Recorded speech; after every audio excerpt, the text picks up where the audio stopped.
Bonjour cher Makero, bonjour chers sympathisants de l'école spirituelle Ambiam, bonjour chers initiés. Nous sommes dans l'enceinte de l'école spirituelle Ambiam. Nous voici aujourd'hui encore une fois sur votre chaîne de télévision des personnes spirituelles pour vous parler de la grande reportage de l'école spirituelle Ambiam. Et voici le fondateur, M. Edison Christophe Kouba. Bonjour monsieur. Oui, bonjour, monsieur Le Cabel. Je salue le divin qui est en vous. Comment vous allez? Très bien. Je vais bien. Pourquoi avez-vous créé Ambiam? Merci pour la question. J'ai créé Ambiam suite à un événement plutôt familial qui m'a poussé à faire certaines choses pour voir si je peux avoir des résultats. Et ces choses, c'est que à l'issue de mon initiation, après la présentation de ma thèse spirituelle, tout précisément en 2011, j'ai commencé à faire des recherches sur si on pouvait suggérer un être humain, comme on fait un transfert de crédit à quelqu'un qui est loin. Si l'on pouvait utiliser son cerveau pour suggérer un être humain que fais ceci, c'est ça qui est bon.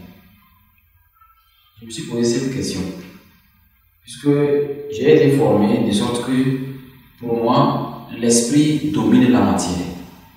Et donc je me suis dit, mais si l'esprit domine la matière, ça veut dire que mon esprit est fort et devait pouvoir dominer la matière extérieure. Donc qu'est-ce que j'ai fait?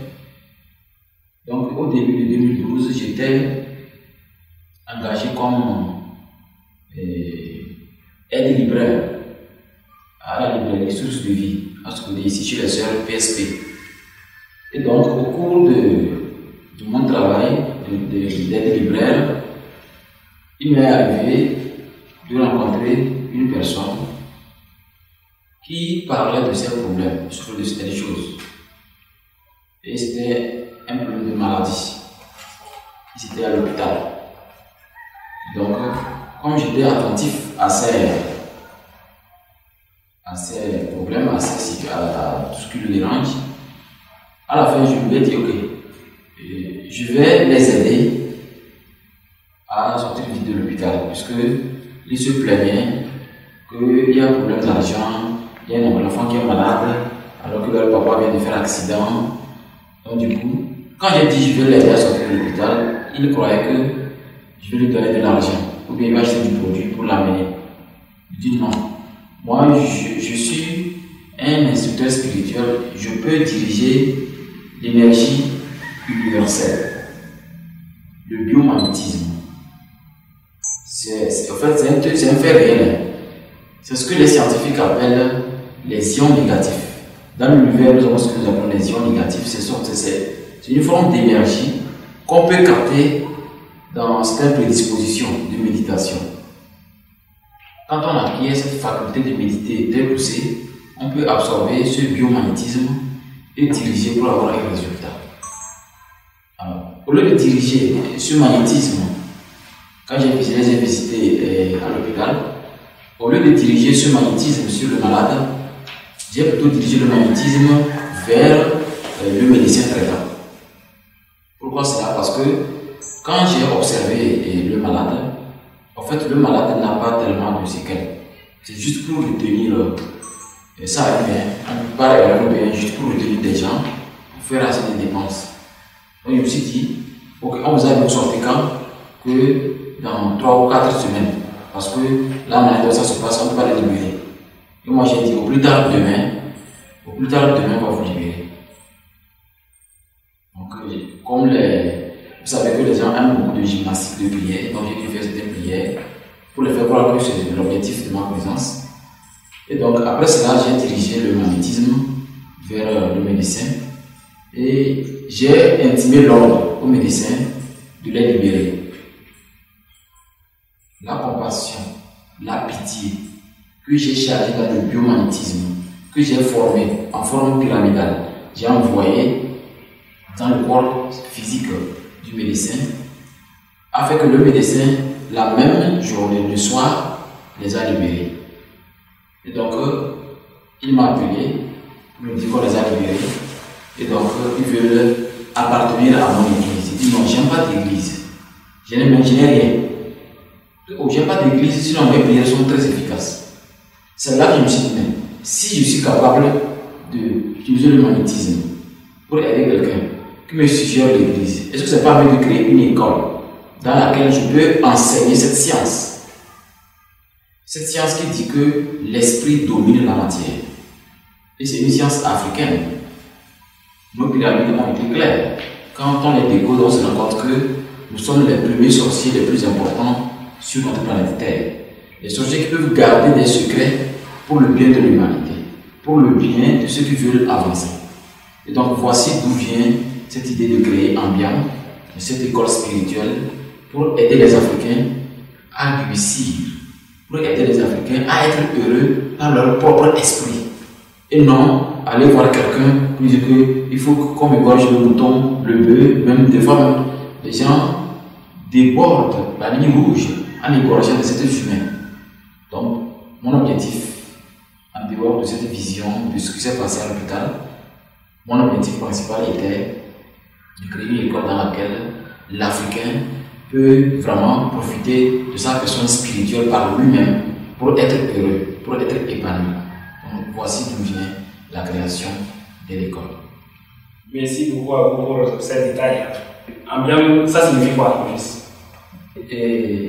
Ambiam est un sigle qui vient de ancienne mystique branche d'initiation de l'Égypte antique, les mutants. Voilà. Et donc, si j'ai pris ce sigle, c'est parce qu'il fallait prendre des dénominations qui correspondent à ce que nous sommes. Parce que nos racines, c'est l'Égypte antique. Et les racines du monde entier aussi, c'est l'Égypte antique. Alors là, pour mieux éveiller ce que nous sommes, je me suis dit, il faut prendre un sigle qui correspond à qui nous sommes en tant qu'Africains, en tant que descendants du peuple kamite. Merci beaucoup. Le siège se trouve où? Oui, le siège de l'école Ambiam se trouve au Togo, tout précisément dans la ville de Sokodé. Merci à vous, Maître Christo. Chers spectateurs, je vous rappelle que c'est le tout premier numéro de notre reportage. Voici donc la dernière question à notre maître. En fait, quel est le rôle de la destinée dans la vie d'un Africain? Merci beaucoup, monsieur Kamel. La destinée joue un rôle fondamental pour tous les êtres humains. Parce que la destinée, c'est la graine d'une nation. Dans une nation, les dirigeants doivent essayer de se pencher sur la destinée des enfants des hommes dans un pays, dans une nation, avant de prendre certaines décisions.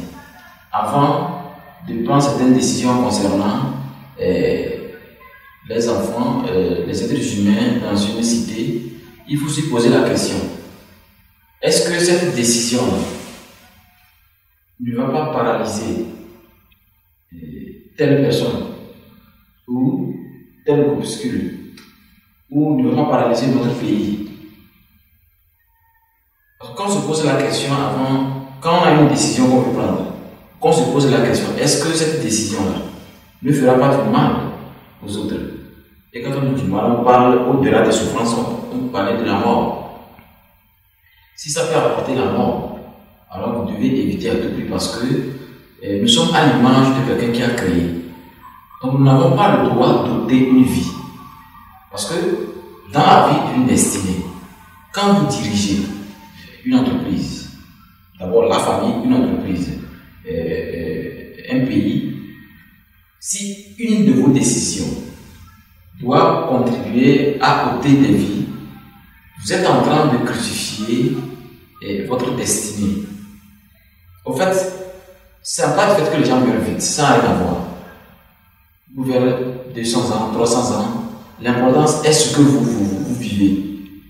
Est-ce que vous avez des enfants? Si oui, vos enfants vivent quoi? Comme vous le savez, pour faire souffrir, nous avons remarqué que quand un esprit veut faire souffrir un père de famille ou une famille, on ne s'attaque pas aux parents. Si vous attaquez aux parents, vous allez vous confronter à des énergies très dures, comme de l'acier. Les esprits font quoi? Ils se dirigent vers les enfants pour punir les parents. C'est de la même manière, pour que ce soit le père de famille, le dirigeant d'entreprise ou les dirigeants de nation, vous devez faire attention pour que vos décisions n'impactent pas sur la destinée des autres.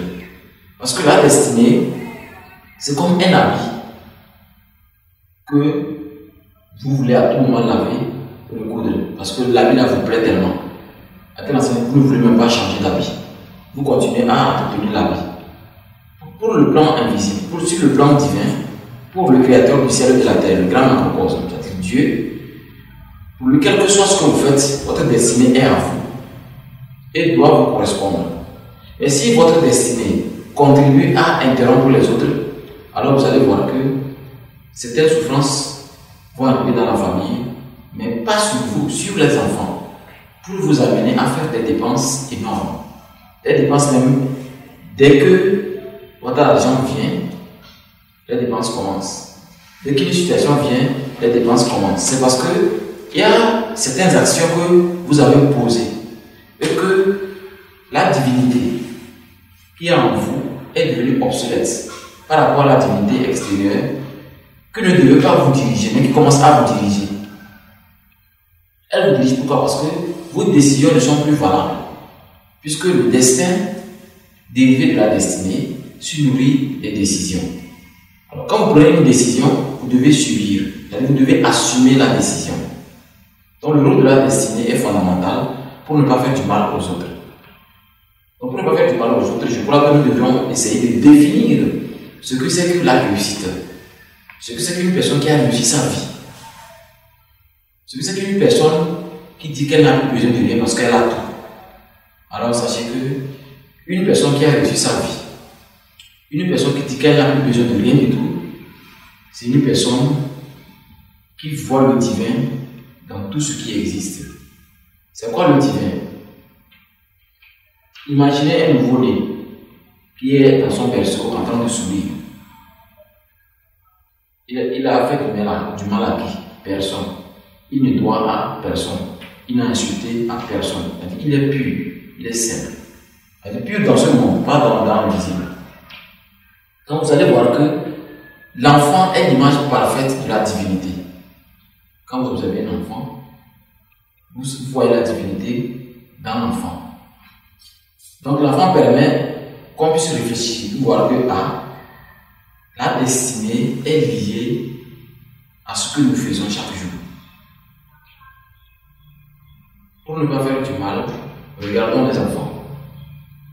Nous soulignons que, en fait, certaines décisions sont vraiment dangereuses. Certaines décisions ne nous permettent pas d'avancer dans la vie. Donc la destinée, elle se nourrit des décisions et nous devons faire attention quand nous prenons des décisions.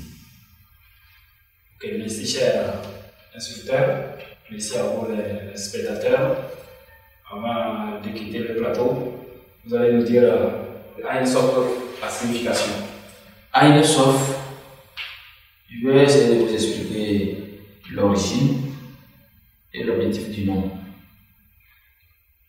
Aïn Sof a pour origine l'Atlantide, ce continent qui a disparu et que jusqu'au jour d'aujourd'hui, les chercheurs continuent de trouver des solutions, de trouver des vestiges de ce continent-là, de cette civilisation-là atlantéenne, pour comprendre l'humanité. En fait, comme dans toutes les civilisations, quand nous évoluons, il y a un niveau de cruauté que le principe divin universel, à un moment, bannit.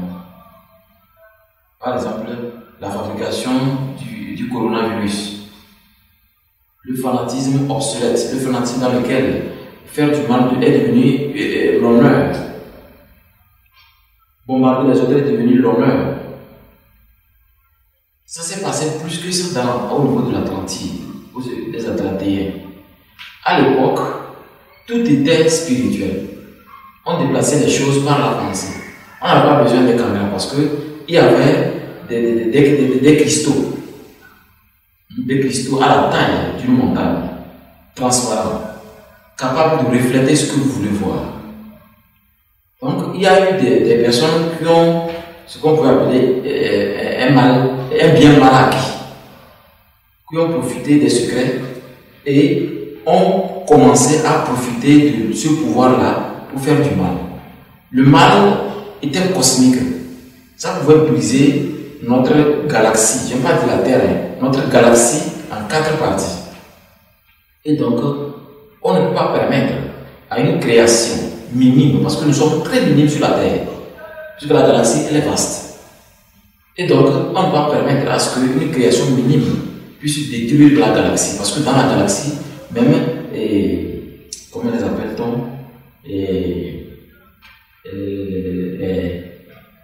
le nom m'échappe là,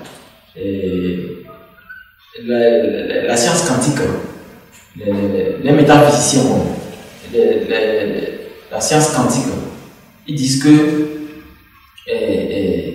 l'univers est fait de 99,99% du vide et que la matière telle qu'on la voit est à 1%. Vous imaginez? C'est la preuve que le spirituel est plus qu'une bombe atomique si vous entraînez votre esprit à ce niveau. Et donc à l'époque, il fallait vraiment anéantir cela. Ça s'est passé avant Sodome et Gomorrhe. Ça c'est très ancien. Et donc avant la destruction, le principe divin, ce macrocosme satirique, ce que nous appelons Aesop, a insufflé à 2 personnes que de quitter l'Atlantide parce que ce continent va être détruit parce que l'explication a été donnée. Donc c'était Aïn et So. Aïn et So. Vous voyez, Aïn c'est l'homme, So c'est la femme. Mais pour que ce soit une formule magique qui peut être utilisée au niveau de nos ancêtres, les pharaons, on a augmenté Aïn, sauf. C'était Aïn et So. C'est les deux qui sont allés au centre de la terre, c'est-à-dire dans l'Égypte antique, au niveau de la grande pyramide de Gizeh. Et l'influence parallèle est au niveau des grands lacs. Et c'est là qu'ils ont accueilli ce qu'aujourd'hui, même si on veut parler, beaucoup diront que c'est utopique. C'est là qu'ils ont accueilli les êtres venant de l'univers, que les gens appellent aujourd'hui les ovnis, c'est-à-dire les extraterrestres. C'est eux qui ont ensemble construit cette civilisation dont le tout premier pharaon, qui a pour parent Aïn et So, s'appelait Narmer. Narmer est le tout premier pharaon qui a été enterré, mais pas forcément dans une pyramide bien comme celle de Khéops, mais sa pyramide était différente. Et c'est là que cette étude, cette éducation a été transmise à nos ancêtres les pharaons, et ils ont construit des choses que même les 4 coins du globe viennent s'abreuver, viennent pour avoir la connaissance de nos ancêtres. Et donc je crois que c'est là que tire le mot Aïn et So. Et c'est un degré d'initiation dans les pyramides. Quand vous commencez par les études dans la Mahat. La Mahat est un principe pyramidal. Un principe pyramidal. De sorte que là, vous continuez votre grade vers les enfants de Isis. Les enfants de Isis, c'est là où on vous apprend l'amour. À l'époque, la femme au pouvoir, comme Cléopâtre, c'est comme mettre un ange dans les mains de la civilisation humaine. Je veux dire ça, si on avait les femmes au pouvoir, ce serait bien. Donc, c'est là que les choses ont été réorganisées pour qu'on dise, quand vous sortez de votre initiation, de la Mahat, des pyramides, vous allez vers les enfants de Isis. Et en Égypte, pour dire un enfant, on dit Mo. Mo ou Mon ou Amon. Et donc, quand on vous dit maintenant Mo Isis. Ça ne vous dit rien. Mo Isis, Moïse. Vous rappelez que c'est Moïse qui a écrit la Genèse. Donc je crois que tout a été pris en Égypte. Et nous devrions, en tant qu'Africains, retourner à la racine et ensemble nous allons avancer. Merci à vous, Maître, pour ces développements initiatiques. Et le Christ, vous allez nous faire un petit détail là-dessus. Okay, merci beaucoup. Et Christos. Oui, si j'ai pris aussi Christos, en fait, c'est vrai que c'est un dérivé du grec. Parce que dans la Grèce antique, quand on veut dire Dieu, on dit Christos. C'est comme ça qu'on appelle Dieu dans la Grèce antique. Mais sachez que ce mot vient de nos ancêtres, les pharaons. Les tout premiers ancêtres là, qui ont permis que la civilisation puisse monter. Je vais vous dire d'où vient ce mot qui est devenu vraiment un mot de pouvoir que certains initiés utilisent. Christos, c'est Aïn et So dans la grotte. À l'époque, c'était dans la grotte. On pouvait dire l'âge de la pierre, puisque l'âge des cristaux, c'était au niveau de l'Atlantide. Maintenant, l'âge de la pierre, c'était au niveau de l'Égypte antique. En Égypte, bien sûr. Et il fallait maintenant cuire la nourriture. Il fallait du feu. Alors, nos ancêtres ont pris les pierres de Silès. Les pierres de Silès. Vous savez, quand on prend les pierres de Silès, on frotte comme ça, on déclenche une flamme et on attise le feu pour soit s'éclairer, s'alimenter ou faire autre chose, se réchauffer. Alors, ils se sont rendus compte que chaque fois qu'ils veulent mettre le feu, il y a un son qui est là et qui crée la lumière. Il y a ce son qui crée la lumière. À telle enseigne que Christ est devenu Christos. Au fait, To est une formule magique pour dire que la lumière t'emballe. Mais Christ, ça c'est là, c'est le processus de la lumière. Même si vous prenez la lumière, c'est toujours le même rythme. Christ, même rythme. Donc c'était devenu une formule magique. Donc, dans la pyramide des enfants de Moïse, on prononçait cette formule à voix haute. Donc c'est là qu'il y a même le principe de méditer ensemble. C'est quand cette civilisation est tombée et ils ont fui pour se réfugier au Tibet. Et maintenant, ça a été transformé. Vous voyez que les Tibétains sont des grands méditants. Ils méditent beaucoup. C'est pas pour rien. Parce que la dernière civilisation qui a fui l'Égypte s'est réfugiée au Tibet. Et ils ont transformé les formules. Beaucoup de choses ont été faites. On a les 7 chakras, les chakras principaux, tout et tout. Mais la vraie formule qu'un Africain devait utiliser, c'est Christo.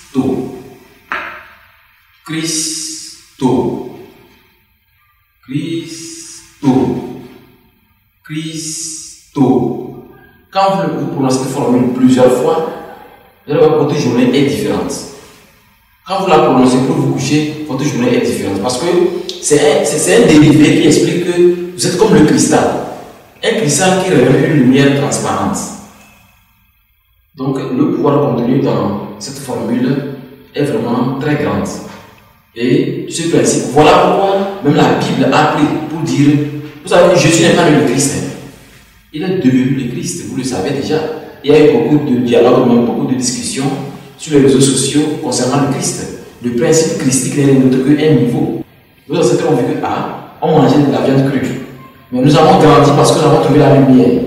Mais on a totalement éteint ça pour nous faire croire que c'est la Bible qui nous dit la vérité. Que c'est Jésus-Christ qui dit la vérité. Alors que Jésus n'est rien d'autre que vous et moi. Il est devenu le Christ parce que c'est un niveau. C'est un niveau d'éveil. Quand on grandit, on atteint un niveau, on peut devenir le Christ. Parce que c'est un niveau, c'est un degré de lumière que tout le monde peut atteindre. Donc, Aïn sauf Christo, c'est juste une façon d'aligner les choses pour comprendre que c'est un niveau spirituel considérable pour mon bien et pour le bien des Africains. Merci à vous pour ces développements. Vous allez me dire pourquoi vous employez le mot macrocosme à ce que de travers Dieu. Oui, le mot macrocosme par rapport à l'appellation Dieu, en fait, en tant qu'Africain, c'est une insulte envers nos ancêtres. Quand nous disons Dieu. Sinon, aujourd'hui, quand vous allez à le même parlement, si vous revenez dans le Mésopotamie, on vous parle de Ésope. Mais quand ces civilisations, ces grands conquérants, comme Alexandre le Grand, ont mis des stratégies pour dominer notre continent et nos valeurs. Quand vous prononcez Dieu, c'est comme bénir ceux qui sont venus changer notre culture. Normalement, il faut dire macrocosme à la place de Dieu. Parce que quand on dit macro, même au niveau économique, il y a macro. Quand on dit macro, c'est un enveloppement. C'est pour parler du tout, c'est un enveloppement. Quelque chose de grand. Alors que si on dit macrocosme, alors que quand on dit macro, c'est cosme, c'est comme une roue qui tourne. Donc, ça dit dans la création dans laquelle tout le monde est un. C'est-à-dire la création dans laquelle tout le monde est un. Donc c'est quelque chose de gigantesque. Et s'il faut décrire ce principe pour que les gens comprennent, en tant qu'Africains, pour honorer qui nous sommes et nos ancêtres, il faut dire Onomora, Eso, Mao, Djabi, Sambando. C'est valeureux parce que nos ancêtres seront fiers de voir que, malgré que nos colons les a fouettés, les a enchaînés, les a fait vraiment du mal, nous avons gardé l'identité, nous avons gardé la valeur de nos ancêtres. Et nous sommes des sorciers des sorciers positifs qui peuvent aider l'Afrique à avancer. Sinon, vous convenez qu'avec le temps, beaucoup de choses disparaîtront. Est-ce que ce n'est pas bien que nous scientifisons notre spiritualité, notre sorcellerie, pour pouvoir aider ensemble notre Afrique à s'aligner aussi dans le concert des grands? Mot de fin, Maître Christo. Oui, en fait, quand on dit toujours le mot de fin, quand on fait des interviews, que ce soit à la radio, à la télé, sur la chaîne de télévision des personnes spirituelles, j'ai tendance à voir en même temps la fin du calvaire mondial, la fin des souffrances, la fin de la cruauté au détriment de la paix. Mais je suis vraiment convaincu que la paix est une réalité. La compassion est une réalité. Voir le divin dans l'autre est une réalité. Parce que si vous pouvez voir le divin dans l'autre, comme un enfant innocent, vous devez le considérer comme vous êtes tous enfants du macrocosme. C'est celui qui a créé le ciel et la terre. Vous êtes ces enfants et que vous devez vivre ensemble. Laissons le capitalisme spirituel. Je répète, laissons le capitalisme spirituel. Parce que ça détruit la valeur de l'Afrique.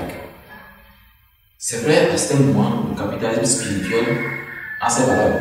Mais si nous voulons ensemble soutenir notre cher pays, le Togo, qui est l'ordre de l'humanité, et ensuite soutenir toute l'Afrique, je crois que nous devrions nous unir, nous les hommes spirituels du Togo, de l'Afrique, pour échanger des idées métaphysiques, des idées spirituelles, pour aider l'Afrique. Parce qu'il y a beaucoup de rituels, il y a des formules magiques, il y a des réunions spirituelles que nous pouvons faire ensemble pour vraiment faire certaines choses qui vont booster l'Afrique.